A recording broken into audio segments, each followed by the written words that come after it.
Hi there, my name is Senator Becca White, and I'm the Vice Chair of the Senate Transportation Committee today. And we're here to do a conference committee with 3 members of the House and 2 members of the Senate because our Chair, Rich Westman, is not able to be with us today. So we're going to do a walkthrough of the bill and the differences between the 2 versions, the House and the Senate version. I think our understanding is we're not going to make any specific decisions today because obviously Senator Westman is not here, but this is kind of the start of that conversation and seeing where there are points of agreement. And then I would look to the chair of the House Transportation Committee if you have anything to start us off with. Good afternoon. Thank you for hosting. It fits with Senator Westman's style in some ways. I hope that he's okay. Yeah. And this is a first-time experience, which is why I had to lean into the most veteran leadership in our committee to help steer us in the right direction. So I'm in a great spot that way, and I look forward to going through the process. Great. And I would just say we've got some folks in the room. Obviously, we've got members of the staff at AOT as well as our JFO, but I think we'd like to ask Damien, if you wouldn't mind just going through perhaps section by section the differences, and ideally we'll wrap before 1 p.m. if that works for folks. Thank you very much. Great. Thank you. For the record, I'm Damien Leonard from the Office of Legislative Counsel. So in front of you, you have a side-by-side of the 2 versions of the bill as passed the House and as passed the Senate. Should be posted to the conference committee webpage, right, Megan? You want to do that now? So couple of things to note in here. I see that you got color copies, which is great. Are you going to have 2 copies? I brought my own. Oh, there's one on the table. Oops, Yeah. Maybe the one on the table isn't color. Yeah. But either way. The house does. So let me give you the key to this. So as you're going through, if you see highlighting on the as passed Senate side, either yellow or gray if it's in black and white, that indicates language that was added or changed by the Senate, but otherwise the section is the same as the House. If you see language on the Senate side, but no language on the House side, that means it is part of the 31 pages that the Senate added. So, or 29, somewhere in there. So there are a couple of things there, but just generally I'll go through. Section 1 is identical between the 2 bodies.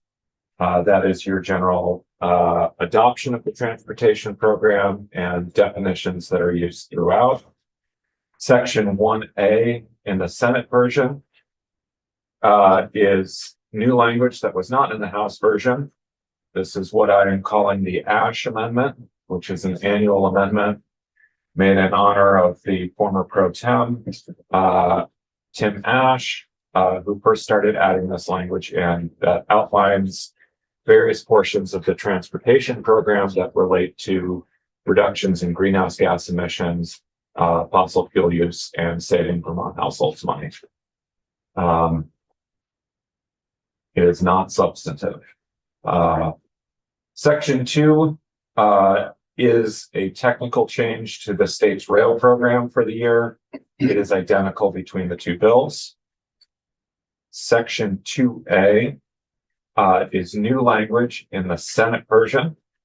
This is changing the source of funds for the transportation program's town highway non-federal disaster assistance. And the source is being changed from, I apologize,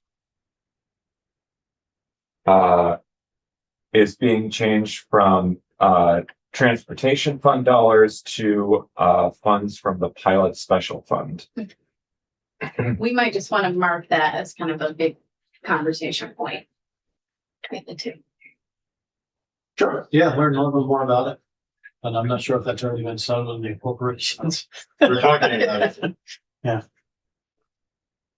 Yeah, and that raises a good point. Some of these topics are gonna revolve a little bit around what's happening down the hall in the Appropriation Conference Committee. Section 3 from the Senate bill is the unobligated basically requires the transportation fund to have an unobligated fund balance of $686,000 at the beginning or after the close of fiscal year 25 as fiscal year 26 opens. It's worth noting that I believe the House has not moved forward with S46 and is considering modifications to the motor vehicle bill that would take care of most of that $686,000 in reduced revenues that were sent over in the Senate versions of those two bills. That's the miscellaneous DMV. Miscellaneous DMV. So the two big pieces there, S46 was roughly 300,000 and change. And then within the miscellaneous DMV, the reduced license fees for SSI and SSDI recipients was roughly $300,000 and change. Logan can give you the exact numbers, but it's over $600,000 has been reduced. There's still $15,000 for reduced fees for individuals exiting the foster care system, and one or two other things, but I would look to Logan to give you a rundown of that. But it's just worth highlighting this section as it may end up being unnecessary if that goes forward, those changes there. But that also it does introduce some additional interrelatedness between this bill and other bills too. It's not just the appropriations bill. Section 4 from the Senate bill are two required updates from the Secretary of Transportation to the Joint Transportation Oversight Committee, or JTOC, regarding the status of the state transportation fund revenues and federal funding for the FY26 transportation program. The updates are on September 30th and December 15th. There's also the ability in here for the Secretary of Transportation to request that JTOC meet on 14 days notice if there is a significant change in state revenues or loss of federal funding. And then if overall state or federal funding for the FY26 transportation program is reduced by 4% or more than 4%, the Secretary has to submit a detailed report identifying the impact on the projects that are within the 26 transportation program. So, but that's only if you get above 4%, which is also triggering additional requirements under the proposed budget, as I understand it. Typically, we get into expenditure reduction plans between 1% and 4%, and then above that, we would be taking additional actions. All right. Section 5 of the Senate bill is adding a proposed graphical dashboard to each year's transportation program with quarterly updates. And the dashboard would show projects that have been delayed by more than 1 year from the preliminary plan projected completion date, and projects whose cost has increased by more than 50% or $5 million, whichever is less from the preliminary plan cost estimate. And then section 6 corresponds with that. This would be repealing what are known as the 10G reports.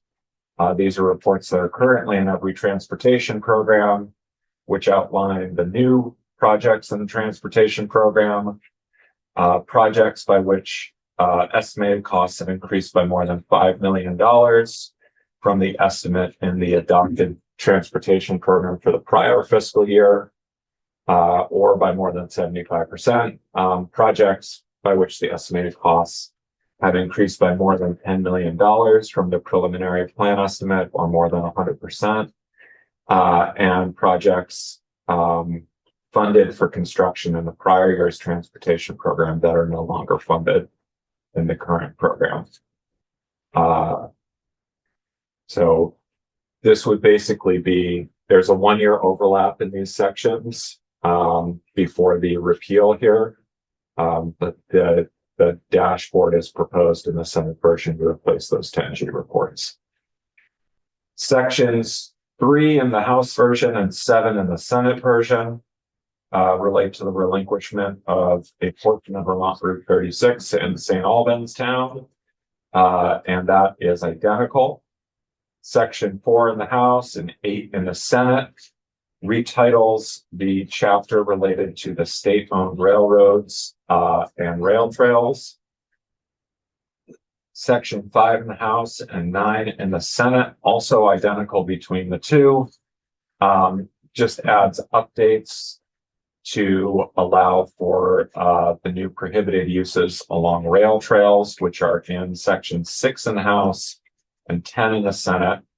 You will note that in subdivision 8 and 9, there are 2 typos that were corrected in the Senate. And that is the only change until you get down to subsection C. And it, in lieu of the House version, which had a corresponding civil penalty of not more than $300, which aligns with the current civil penalty for violating rules related to rail trails.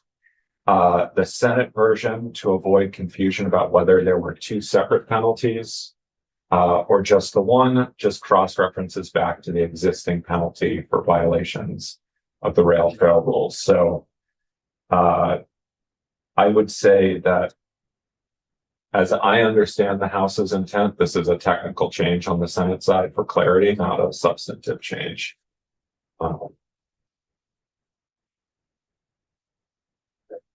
Section 7 in the House and 11 in the Senate.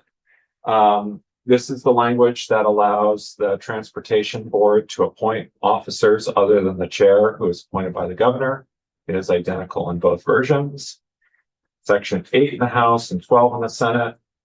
This relates to appeals to the Transportation Board relating to bids on projects and moving that or clarifying that that authority lies with the agency, whereas disputes over the execution of contract lie with the Transportation Board. And it also updates the term junkyards to the current term salvage yards, identical between the two bodies. Sections 9 and 13. You're going to notice here that we have a lot of yellow marked on the Senate version of this. So the language has been updated to refer to the urbanized area of Chittenden County as established by the U.S. Census Bureau, and then allowing services outside of the urbanized area, with clarifying language that nothing here would prevent other transit providers from providing transit to Chittenden County, or the urbanized area of Chittenden County.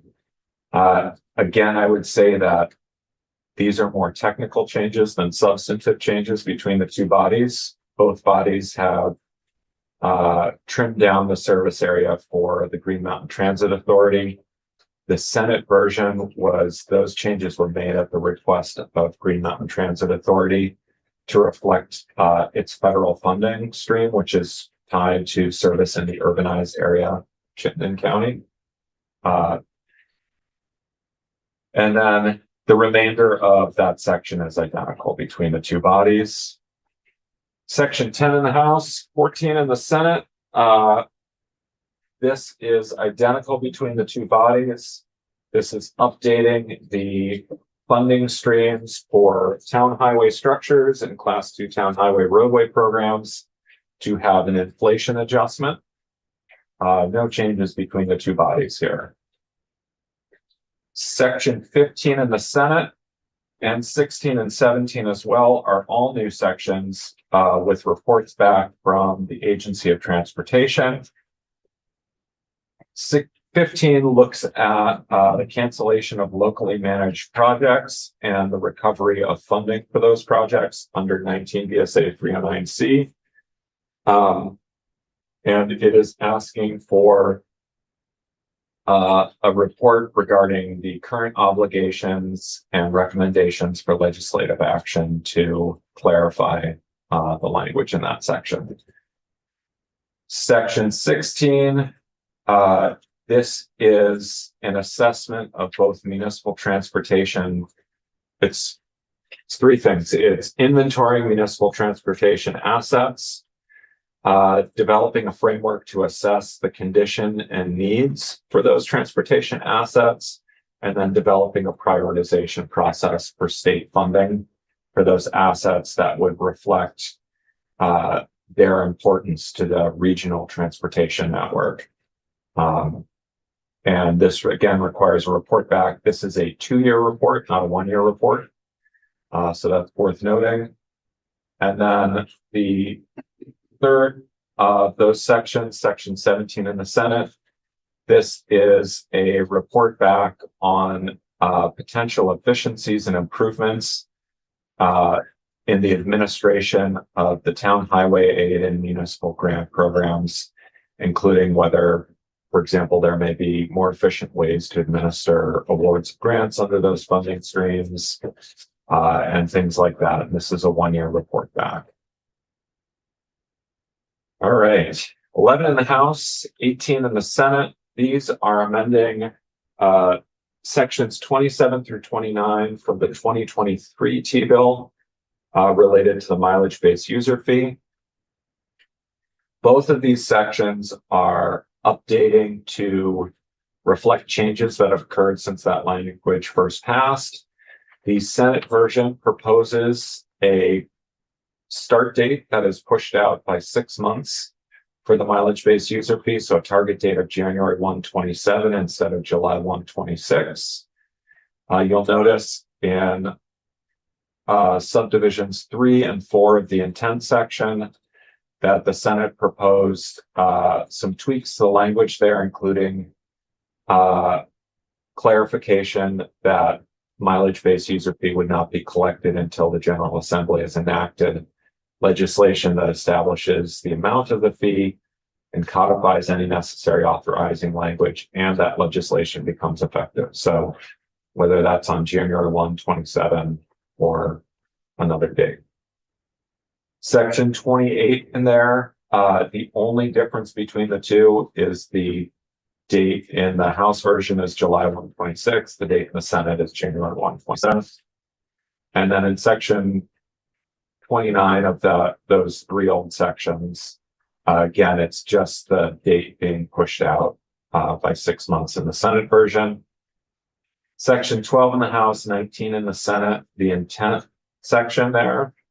There is a difference here. So the House proposed that the mileage-based user fee be approximately equivalent to the amount collected by the state and federal government in gas tax revenue from the use of a non-peak plug-in electric pleasure car, or the amount of state and federal gas tax and EV infrastructure fee from a plug-in hybrid. The Senate proposed that it be approximately equivalent to the average amount collected by the state, just the state, in fuel tax revenue, so that encompasses gas and diesel tax, from the use of a non-plug-in electric car, and then the average amount in state fuel tax revenue and EV infrastructure from a plug-in hybrid.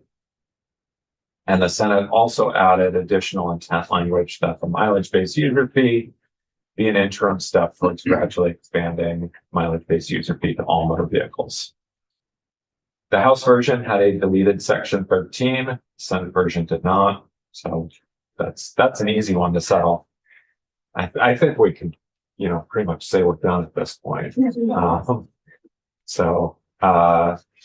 The Senate version 20 included updates from AOT, report back from them on September 30th and December 15th regarding the status of federal funding for the mileage-based user fee. Section 14 and 21 is identical between the two. This is authorizing the use of $325,000 appropriated for the Electrify Your Fleet program in fiscal year 24 to be used to continue the state's partnership with Drive Electric Vermont in fiscal year 26. Section 22 of the Senate version added a definition of vehicle miles traveled to Title 19. Sections 23, 24, and 25 and 26, no, 25, add consideration of vehicle miles traveled or striving to reduce vehicle miles traveled or greenhouse gas emissions to the mission statement for the Agency of Transportation, the policy when choosing between improvement of an existing highway or complete reconstruction, and to the planning process for the transportation program. So for those of you who are familiar with what's been called Kurtzville this session, this is a portion of the vehicle miles traveled provisions in that with amendment from the Agency of Transportation. Okay, section 26 through I think 30 all relate to demand response transportation programs.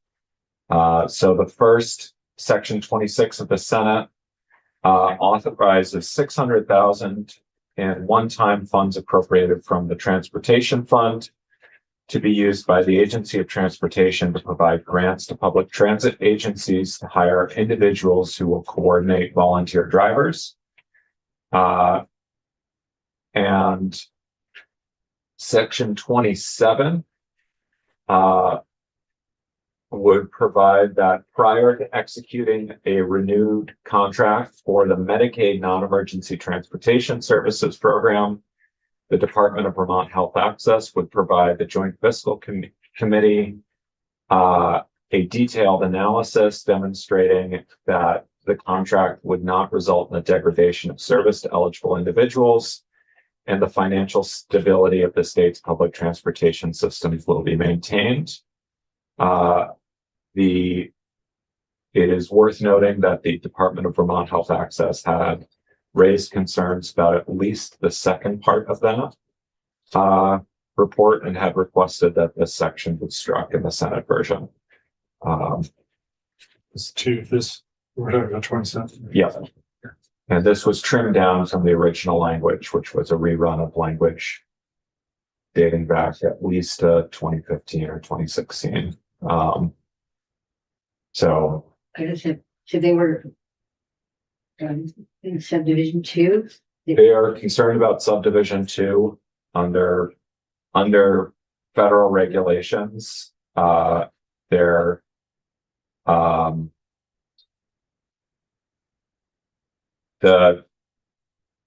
the federal government has provided in the rules adopting or in the adoption of the rules for the non-emergency medical transport program, that while the provisions of the proposed rule do not preclude state Medicaid agencies from participating in efforts to coordinate the use of transportation resources consistent with the guidance issued by the CCAM, as long as those coordinated efforts recognize that Medicaid program's responsibility is limited to ensuring cost-effective transportation for beneficiaries to and from Medicaid providers. In terms of financing, Medicaid is not responsible for the general operation or deficit financing of public or private transportation providers, and then it goes on from there. But their concern is based on that explanation when the rules were adopted, that they don't have responsibility for the financial stability of the state's public transportation systems, or to maintaining that financial stability. And that is not something that they can guarantee through their contracting process. So that's what they've expressed. I do understand that they, as a public transit agency or authority, Vermont Public Transit Association, have been continuing to talk about ways to clean up the language, but this is something I'm highlighting that you're going to want to continue discussing. The Senate ran out of time to continue working on this and trimmed out some key parts, but there continue to be objections. So and concerns about their ability to comply with federal requirements. So in section 28, this is a report back, which requires Department of Vermont Health Access to commence meeting with the Public Transit Association, Agency of Transportation, and in the discretion of the commissioner, other stakeholders to identify potential federally permissible opportunities to expand the pool of volunteer drivers for the non-emergency transportation program. And it goes on to include details about analysis of factors that are barring potential volunteers through the background check process. And additional determinations about whether those particular factors are things that might trigger federal restrictions based on prevention of fraud, waste, and abuse, or other bars participation in the program. So, and then both the Department of Vermont Health Access and the Public Transit Association would have to make themselves available next January to provide an update to the House and Senate committees on transportation and your corresponding committees on healthcare and health and welfare. Section 29 of the Senate was a publicity and outreach program. Subsection A relates to outreach done by the Commissioner of Motor Vehicles in consultation with the Public Transit Association to identify and pursue opportunities to communicate with the driving public regarding volunteer and community driver opportunities for the various demand response transportation programs. And subsection B directs the Department of Vermont Health Access to develop informational materials related to eligibility for the Medicaid non-emergency transportation program, and in consultation with agency and other relevant stakeholders to make materials available to the public. Section 30 is a working group run by the Secretary of Transportation in coordination with the Commissioner of Vermont Health Access to improve coordination of healthcare and transportation services in relation to individuals enrolled in the state's demand response transportation programs. And it would look at various options to improve coordination, including opportunities to coordinate the scheduling of healthcare appointments and treatments to maximize the use of shared rides, opportunities to improve communications between public transit agencies and healthcare providers to facilitate coordination of healthcare and transportation services, and requires a report back in January. And then, yeah, so that's it for the demand response transportation. Questions before I move on? All right. Everybody falling asleep after lunch here? Oh, we haven't even had one. Oh, that's good. Keeping the belly hungry keeps you awake. All right, section 31 from the Senate version, ultra low volume vehicle manufacturing.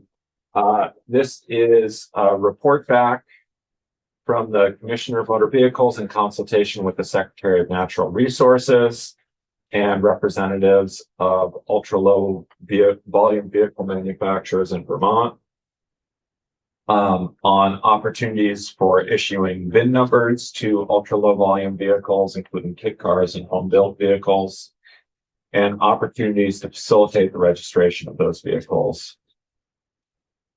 In preparing the report,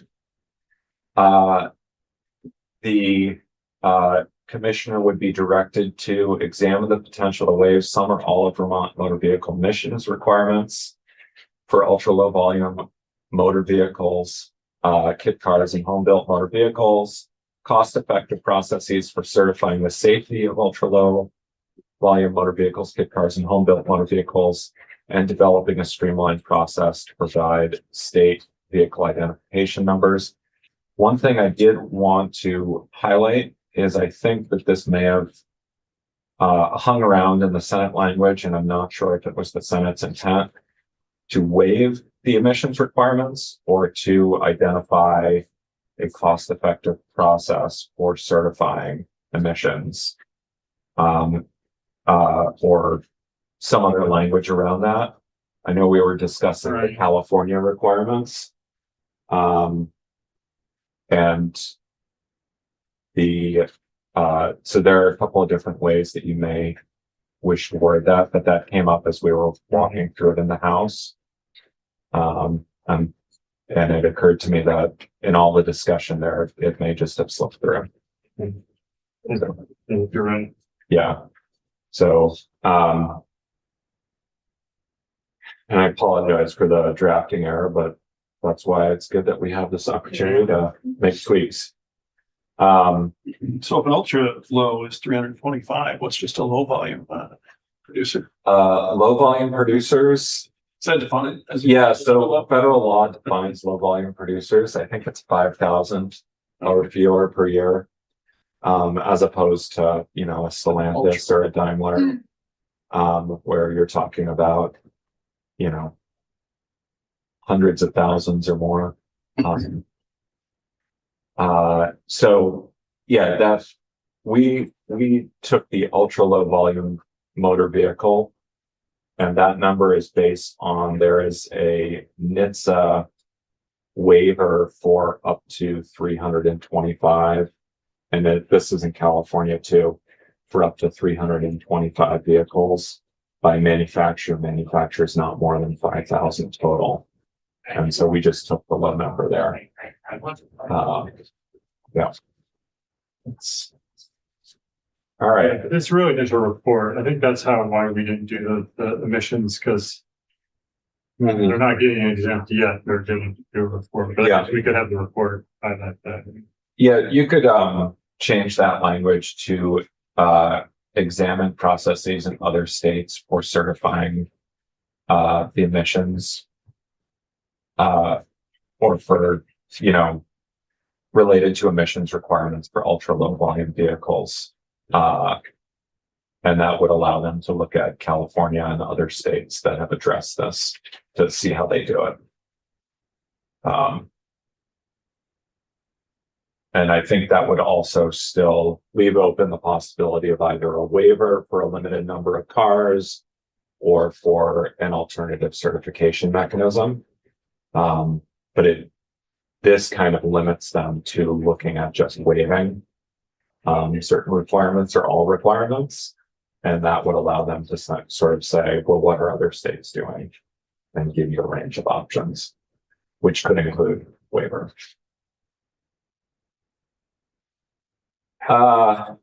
Section 32. This is a Senate version.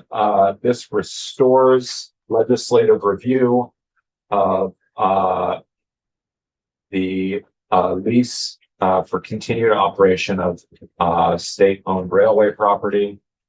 There are 4 of these leases currently, and so this relates to whenever those leases come up for renewal. The General Assembly would be again. So prior to last year, the General Assembly would have to provide approval for the renewal. This was changed last year, and this would change it back to providing that notice and approval. Sections 33 and 34 of the Senate bill. These were updates to the dig-safe language. These have already passed, as I understand it, in both versions of the budget adjustment. But since those were vetoed by the governor, they haven't passed into law. Are they in the Senate version though?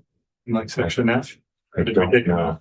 I would look to my colleagues from JFO. Yeah. Okay. But these would extend from 48 to 72 hours, the time period for the company to mark its facilities after the request has come through the system. And this was language that I believe was inadvertently omitted from a bill last year. All right, section 35. This bill or this bill. This section is the last one in the Senate version. This would, depending on your interpretation of the underlying law, either grant or clarify the authority of municipalities to maintain what are commonly known as legal trails. These are trails that are public rights of way owned by the municipality, as opposed to trails that are granted by a private easement to another entity, or through a license by a landowner. And so, as I've discussed with both of your committees, there are a number of potential legal concerns related to this on both sides of the matter. You've heard from both municipalities and from landowners involved in ongoing litigation related to this matter. It's safe to say that they have opposite points of view. I don't know if this is the right time to dig into all of those issues. But there is ongoing discussion. So this was added in the Senate version. The litigation is ongoing. We would expect a decision at the Superior Court level sometime in the coming year. Although one of the concerns raised by the landowner involved in that litigation is that if the statute changes, the case may be dismissed, and then we would have to wait for further litigation to resolve the issue over whether the legislation itself constituted a taking. So I can go into this deeper, but we've discussed it at length in both committees. So I'm happy to do whatever you would like. And after that, we're just the effective date section. And I know we're coming up at 1 o'clock now. So to be clear, this language would interject into the court case to have a bearing on it, So one way or the other. It sounded like you said that they would contemplate. So the concern raised by the landowner is that they believe that there may be an effort to dismiss the case as moot, because the statute has changed. So the question currently, the court's been asked to issue a declaratory judgment on what the law is, the underlying law. And if you change that law, that a declaratory judgment case may no longer be appropriate. And so that would mean then filing another case to say, well, my property right was taken, which would start the whole process over again, as to whether this litigation, or I'm sorry, this legislation took the property right. So the current litigation is about whether the current statute provides the right to maintenance. If the answer is yes, towns have the right to maintenance, then this legislative change may not be necessary and would be more like a clarification of the statute.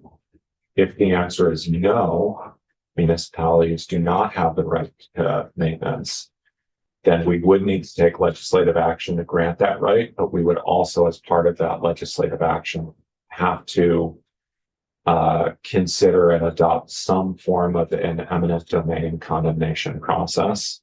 Because in order to take a property right from a landowner, you have to pay for that property right, make showing necessity, etc. So we do have two statutes, one BSA 213 and 214, that say ongoing lawsuits are not affected by changes in legislation, except to procedural matters.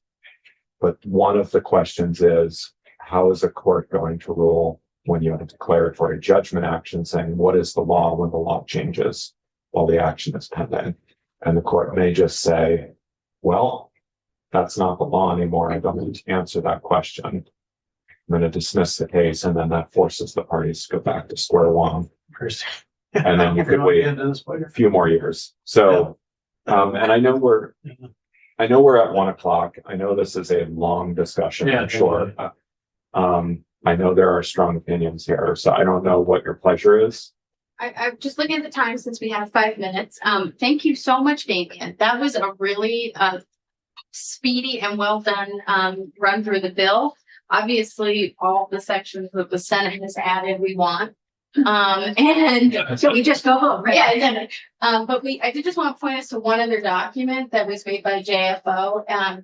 Logan Blueberry made this kind of difference of the numbers chart for us. So hopefully we can give that to the House members and to Andy as well. And when Rich returns, but are there any other lingering questions before? Go ahead. Well, I just have a question, I guess, because it went to appropriations, the money for the ACCD for the, charging program just doesn't need to appear in here at all. Yeah, so that was the deleted section 13, Oh, okay. and it was taken out and put into the big bill in the House. I am not sure if it's still in the big bill in the Senate. I haven't had a chance to look through it. I'm seeing the heads of those who would know in the room nodding. So, yeah, so that section is,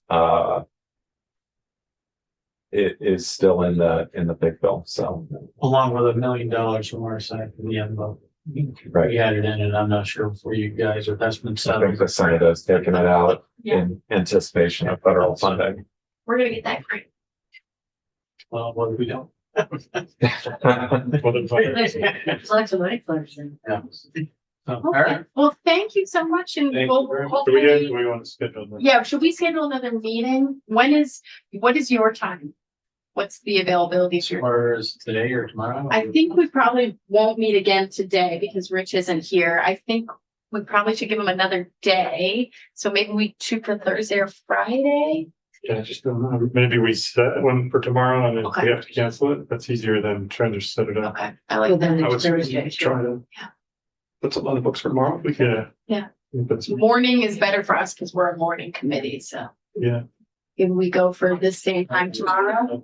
Our schedule is flexible in terms of Okay. morning committee time. The witnesses we have are in the building. Okay. So So maybe we should pick shoot for 10 tomorrow. Does that work for I know the lawyers and the JFO folks are probably the least able to schedule. I can do 10 o'clock tomorrow. yeah.